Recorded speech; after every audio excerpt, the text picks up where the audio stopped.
The big question we're going to address in today's mini masterclass is how do you help individuals shape really meaningful and compelling personal development plans?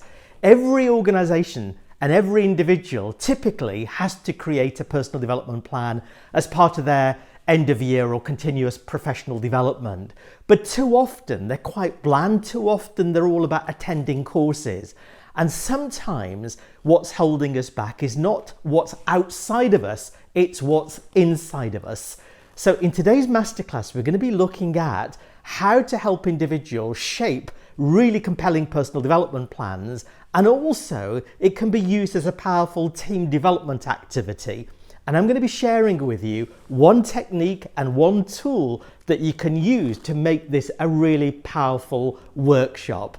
If you're new to the channel, welcome. I'm Sequant, business psychologist and founder of Grow More Leaders, where we equip coaches, consultants, facilitators, trainers with the tools and the techniques and the training that they need to be able to grow more leaders within their client organizations.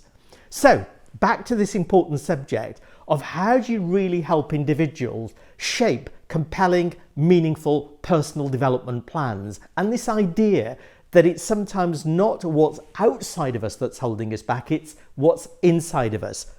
Now, there is this concept or this phenomenon that you're probably familiar with around every strength, when it is overcooked and overplayed, has a flip side.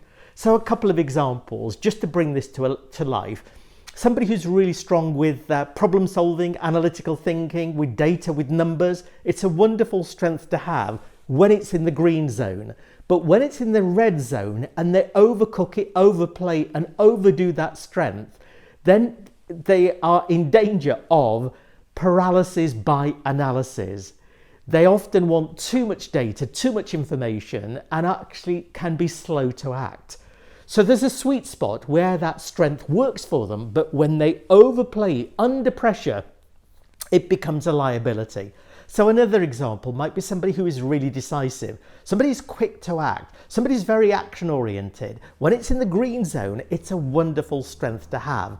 But when under pressure and this individual overplays their decisiveness, their desire to act, their spontaneity, and it's in the red zone, they typically are so hasty, so quick to act, that they don't often think through the implications their decisions or their actions are having on others. So they often spend more time correcting things that they've started and often end up being frustrated and lose credibility within the organization. So let's just give you one more example here of somebody who's a really strong team player, somebody who's very good at building a strong team, building empathy and chemistry within the team, building harmony within the team. It's a wonderful strength to have when it's in the green zone. But when it's in the red zone, they can then be so desired, they have such a strong desire to please people that they find it really difficult to make difficult decisions. So they go around and consult people too many times in their desire to create team harmony, rather than just making a difficult decision and living with it. So hopefully that's given you some examples of strengths when they are in the green zone working optimally, but somehow under pressure, when that strength is overcooked and overplayed and overdone and slips into the red zone, how it becomes an area for development and an area for improvement. So it's not lack of skill that's often holding individuals back, it's lack of self-awareness about how every single strength, when overcooked, has a flip side. And so part of the activity that we help individuals to really get under the skin of what their strengths are, but when overcooked, what the flip sides are, we do one activity called the circle of trust. And the circle of trust is where the team come together, literally sit in the metaphorical circle without any tables, and each individual shares with their peers what they see as being their signature strengths and potentially what the flip side behaviors are when they are overplayed and overcooked and overdone. And here's an opportunity for each team member to be able to validate what they see as being their strength, and each team member to also validate what do I see in you when you overplay that strength. So that's part one of the conversation. Part two is then, what are you going to do with these insights? So the circle of trust is a really powerful activity because everybody is going through the same experience of sharing with their peers their strengths and what the flip side behaviors are, but also then getting that validated by their peers. So it's both an insightful activity for the individual, but it's also a powerful activity for the team, in the sense of this may well be the first time colleagues within the team have had that level of honesty and transparency. So the tool I'm going to be sharing with you are the strengths cards.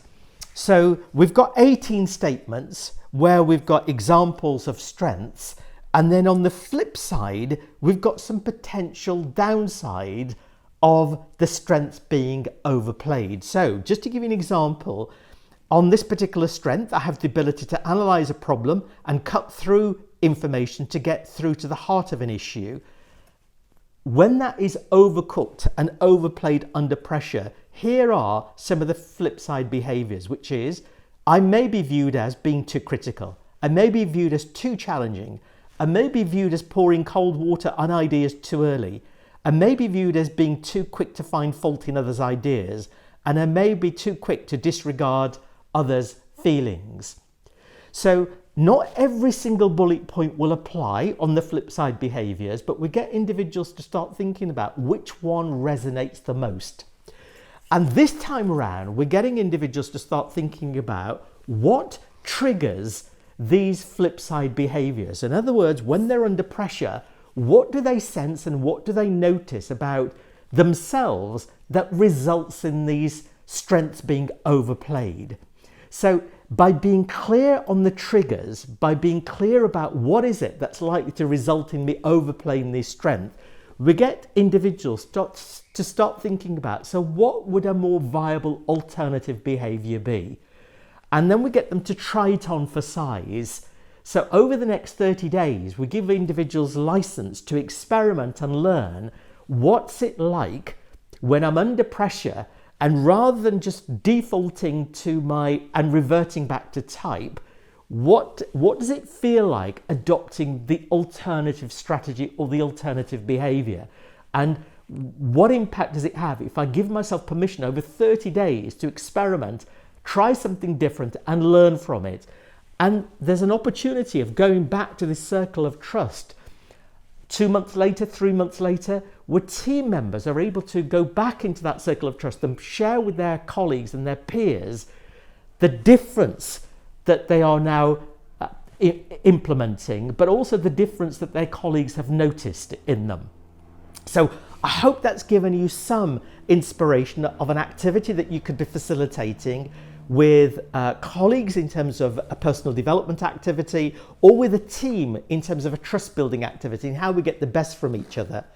And if you'd like more on how tools, tips, ideas, techniques on how you can grow more leaders, then I have a free workshop that you will find hopefully really helpful and insightful. So the details will be somewhere either at the end of the video or in the descriptions to this video. It's around about 45 minutes long, and I'll walk you through some of the tools and some of the techniques that you can use to grow more leaders with your client organizations. I hope you found that helpful. Let me know, drop me a comment in the comment section below. Equally, what future workshops would you like me to run? And if you'd like further notification of forthcoming sessions and workshops, then hit the subscribe button. Thank you so much for taking the time to watch this, and I will see you on the next workshop.